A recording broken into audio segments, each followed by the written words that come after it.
ma demee foofu gis naa loo xam ne ba ma juddoo ba tey masuma kaa gis te ñaanatuma yàlla gis ka ñaanuma yàlla sax beneen nit gis ka. À Mour, le réveil est encore pénible pour ses près de 300 000 habitants. Dans la famille Ndiaye, on pleure toujours la mort de Matar.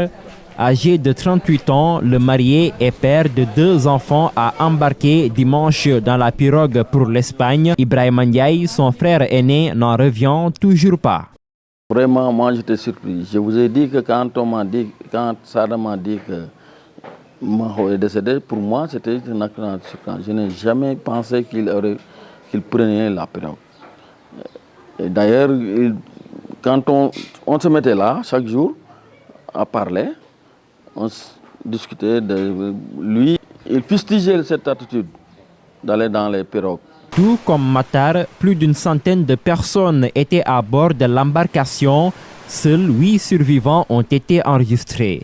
Sur la plage, des jeunes en colère qui déplorent le manque de travail et la pression sociale.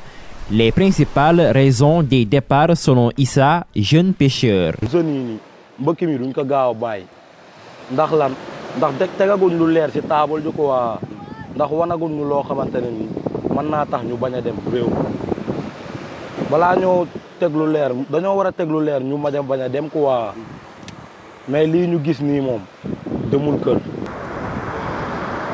Mercredi, le président Bassirou Diomaye Faye a annoncé la mise en place d'un numéro vert pour traquer les convoyeurs, une nouvelle bien accueillie à Mour qui reste toutefois sur sa faim. Mohamedou Baro, président de la commission Migration, Sécurité et Développement à la mairie de Mour. La première condition pour moi, c'est d'avoir un discours d'apaisement et d'espoir. Parce qu'on ne peut pas être dans un pays où on nous parle de pétrole et de gaz et que ces mêmes jeunes-là qui ont participé au changement politique ne puissent pas trouver l'espoir de rester au Sénégal. On leur fait miroiter aussi une Europe développée où tout est rose, ce n'est pas la réalité. Pour le moment, les sapeurs-pompiers et la marine sénégalaise poursuivent les recherches pour tenter de retrouver d'autres corps de victimes et d'éventuels survivants.